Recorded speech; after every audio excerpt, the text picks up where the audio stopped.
Esse negócio aí de cálculo estequiométrico, o negócio é puxado, né? Vamos falar aí dessa aula sobre reações sucessivas. Aula rápida, mais curta do que as outras. E você vai entender muito fácil isso aí, tá bom?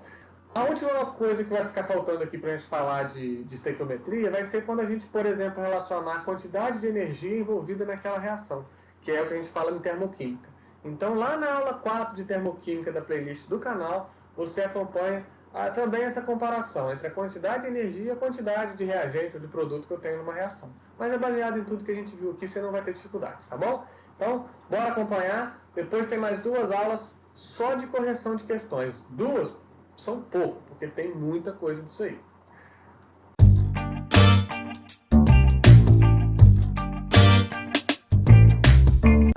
Então, olha só. Olha esse exemplo aí. Não tem muito que... não tem teoria. É cálculo mesmo e interpretação das reações.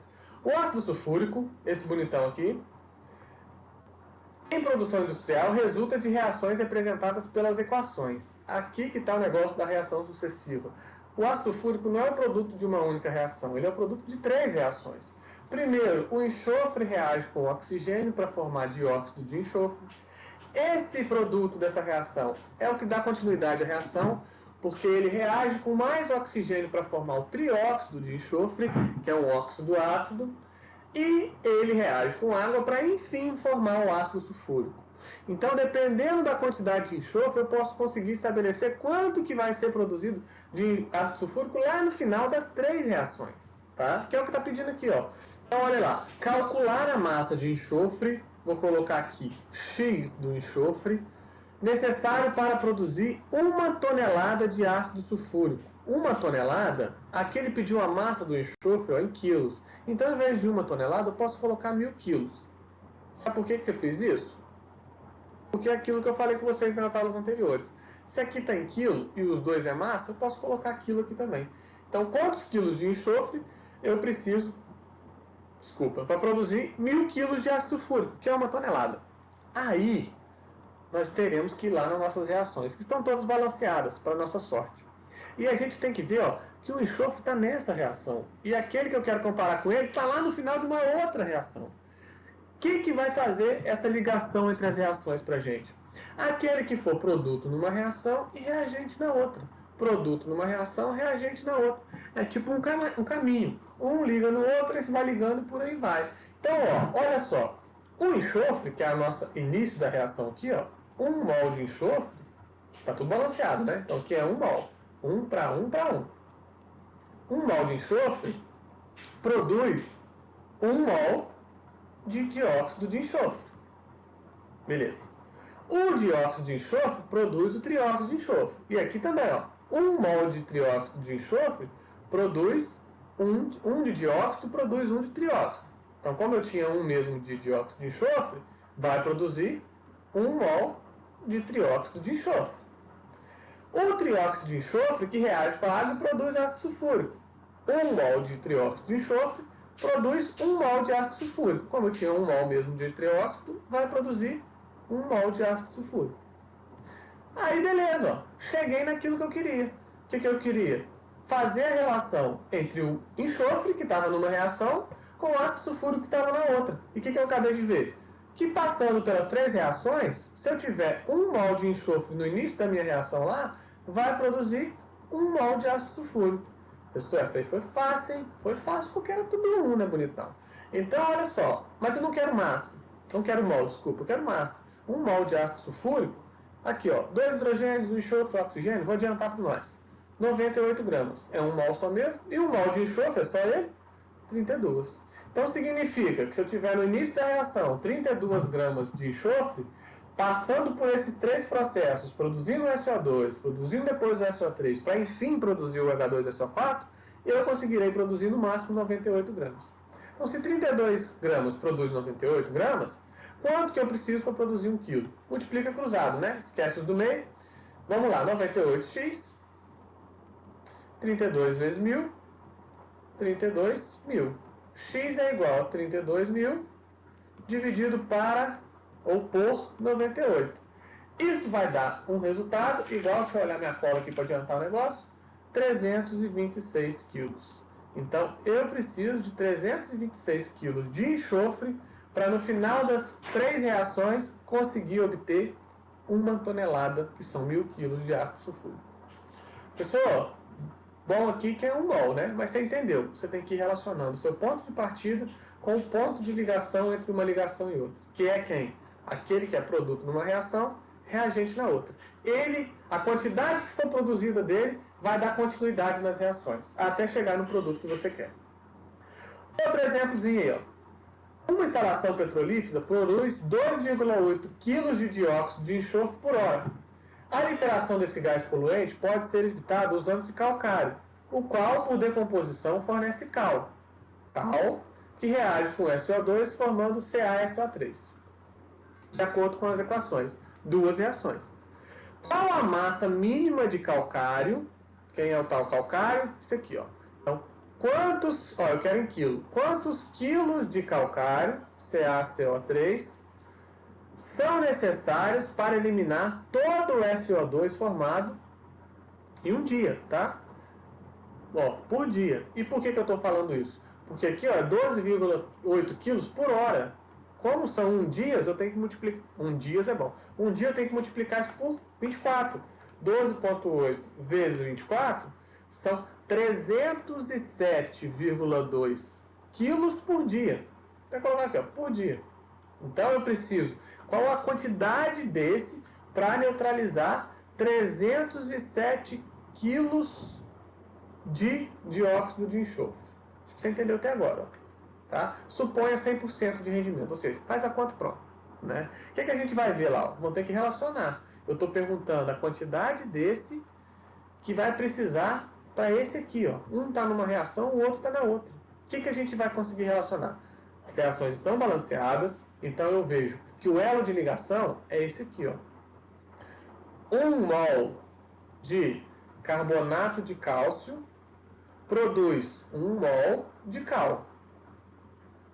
Óxido de cálcio. E esse 1 mol de cal vai reagir com 1 mol de dióxido de enxofre. Foi bonzinho de novo. Os vestibulares mais básicos costumam ser bonzinhos, né? 1 mol para 1 mol para 1 mol. Então eu consigo relacionar que 1 mol de carbonato de cálcio, passando pela primeira reação, lá na segunda vai precisar de também 1 mol de óxido de enxofre. Então, ó, 1 mol desse para 1 mol desse. Mas eu não quero mol, quero massas, né? Massa do carbonato de cálcio, 100. Então, 1 mol dele é a mesma coisa que 100 gramas. E 1 mol de dióxido de enxofre, 64 gramas. Não preciso multiplicar, que é 1 mol. Esquece os do meio, multiplica cruzado. 64x.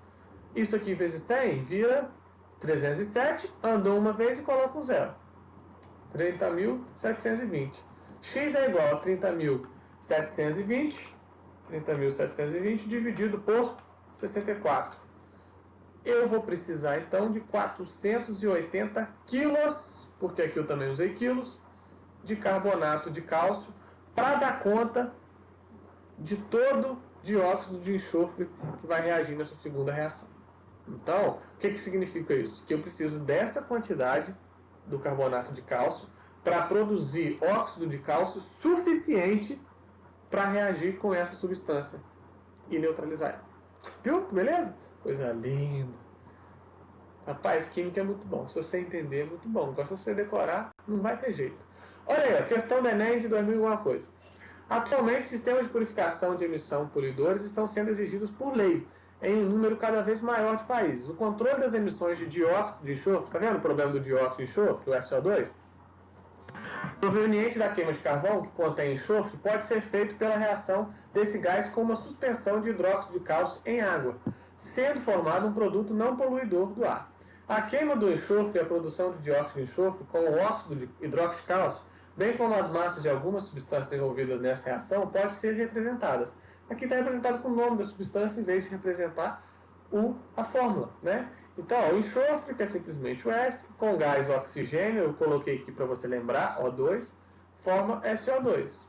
Tá? Aqui, ó, o dióxido de enxofre, o mesmo que tinha aqui, eu estou colocando, mas você não precisaria disso. Reage com hidróxido de cálcio. Hidróxido de cálcio, CaOH2. Daria até para saber quem é esse produto não poluidor. Seria o CaSO3. beleza? E além disso, formaria água. Então vamos lá, mas a pergunta é outra aqui. Viajei um pouco. Dessa forma, para absorver todo o dióxido de enxofre produzido pela queima de 1 tonelada de carvão, contendo 1% de enxofre, então aqui já tem um problema. Eu tenho 1 tonelada, 1000 quilos de carvão. É aquele caso de pureza. Por quê? O enxofre, que é o que eu quero saber ali, ó, é só 1%. 1 dividido por 100. Né? Você divide por 100 aqui, ó, você corta 2 zeros. Vai sobrar o quê? Que você tem 10 quilos de enxofre. É essa quantidade que você tem de enxofre. E ele está perguntando, para absorver todo o dióxido de enxofre produzido pela queima de 1 tonelada de carvão, é suficiente a utilização de uma massa de hidróxido de cálcio igual a... Então eu quero saber qual é a massa de hidróxido de cálcio, quilos também, do CaOH2. Então o problema é que aqui eu tenho o enxofre, que é a quantidade que foi me dada, e eu estou perguntando a quantidade desse aqui. Ou seja, quanto de enxofre que eu tenho que ter para produzir quantidade suficiente de dióxido de enxofre para formar o dióxido de enxofre que vai reagir com o hidróxido de cálcio. Loucura, loucura, loucura, loucura. O que a gente vê aqui? Ó? A gente vê que 32 gramas de enxofre formam 64 gramas de quem? Do dióxido de enxofre. E que a 64 gramas reage com 74 gramas do hidróxido de cálcio. De novo facilitou, porque aqui, ó, o enxofre, 32 gramas, produz 64. As mesmas 64 que vão reagir com 74 daquele que eu quero. Então, se eu tiver 32 gramas de enxofre, lá na segunda reação, eu vou precisar de 74 gramas do hidróxido de cálcio para reagir com a quantidade de dióxido de enxofre que foi produzido. E aqui eu não precisei nem de mol, porque ele já foi me dando logo as massas, então já estava na cara. Né? 32x, 74 vezes 10, 740. X é igual a 740 dividido por 32, que dá quanto? Dá isso aí. É isso mesmo. 740 dividido por 32. 23. 23 o quê? Olha lá onde está seu X. 23 quilos de hidróxido de cálcio. Aqui, pessoal, deixa eu explicar bem explicado. Questão do Enem, você entendeu? Não precisou de mol, porque ele já foi dando a massa de quem estava reagindo, foi facilitando a sua vida. Você só tinha que fazer essa relação do enxofre com o dióxido de enxofre que vai ser produzido, porque o dióxido de enxofre depois vai reagir com o hidróxido de cálcio, que é aquele que eu quero saber. Então eu estava relacionando esse com esse. Quem fazia essa ligação para mim? Dióxido de enxofre. As massas já eram dadas, não tem problema eu usar aquilo, você tinha que lembrar aqui, ó, da pureza.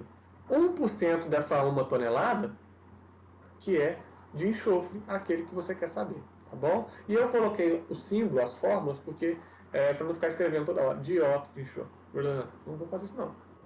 Mas acho que você entendeu. Você não entendeu? Vai, volta aí de novo e tal. Professor, até agora foi tudo fácil, que era tudo 1 para 1 para 1, dava tudo na mesma. Por isso que eu coloquei isso aqui para você, ó. Duas das reações que ocorrem na produção do ferro são representadas por carbono, reage com oxigênio para formar monóxido de carbono. O monóxido de carbono reage com óxido de ferro para formar ferro e gás carbônico. Tá. O monóxido de carbono formado na primeira reação é consumido na segunda. Aqui, ó, o bonito aqui, ó. Ele é o reagente, é o produto da primeira reação, mas é usado como reagente na segunda reação.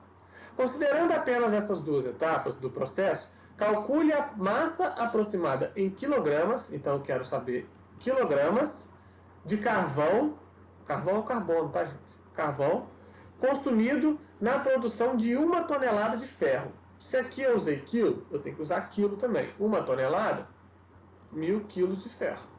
Isso aqui é para confundir vocês, tá? Eu falei que você pode usar unidade diferente de grama, mesmo que a massa da tabela seja em grama, mas ela tem que ser iguais. Quilo, quilo, grama, grama, tonelada, tonelada. Então aqui, ó, perguntou em quilo, mas te deu em tonelada. Não tem problema, 1 tonelada, deixa comigo, 1000 quilos. Vamos lá, fazer as relações que nós precisamos. Por quê? Eu estou falando uma quantidade de carbono, ou querendo saber uma quantidade de carbono, que vai ser necessário para produzir 1000 quilos de ferro. Não estão na mesma reação. Quem vai fazer o elo de ligação aqui? Ó? Esse daqui. O que a gente vê na primeira reação lá? 2 mols de carbono produzem 2 mols de monóxido de carbono. E na reação de baixo? 3 mols de carbono produz 2 de ferro, mas a gente não tem 3 de monóxido. Então eu vou fazer uma continha à parte aqui, ó. Pela reação de baixo, eu sei que 3 mols de CO produzem 2 de ferro, que é o que eu quero saber lá no final do negócio. Mas eu vi aqui, ó, que da primeira reação eu não vou ter 3, eu vou ter só 2. E se eu tiver só 2 mols de monóxido de carbono, quanto de ferro que produz? X, né? Esse X vai ser o quê? 3x, 2 vezes 2, 4. 4 dividido por 3 dá 1,33 mols de ferro. Então, a cada 2 mols de monóxido, eu consigo obter 1,33 de ferro. Viu que aqui mudou? 1,33 mols de ferro. Por quê? Voltando, a primeira reação produz 2 mols de monóxido e a segunda tem 3. Então, para produzir os 2 de ferro, eu precisaria de 3 de monóxido. Mas a primeira reação só me deu 2. 2 não vai produzir 3. 2 vai produzir 1,33. Aí eu coloco aqui, ó, carbono, 2 mols de carbono. Para fazer a relação direta entre o carbono e o ferro. Lógico que eu usei o CO como intermediário ali. 2 mols de carbono vai produzir, no final das duas reações, 1,33 mol de ferro.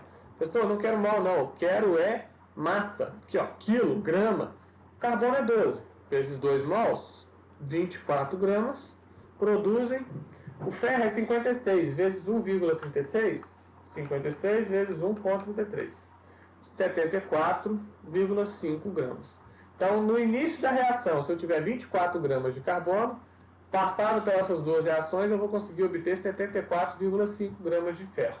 Mas se eu tiver 1.000 quilos, né? 74,5x, aqui, ó, multiplicando cruzado, 24 vezes 1.000, se não mudou, é 24.000. X é igual a 24.000 dividido por 74,5.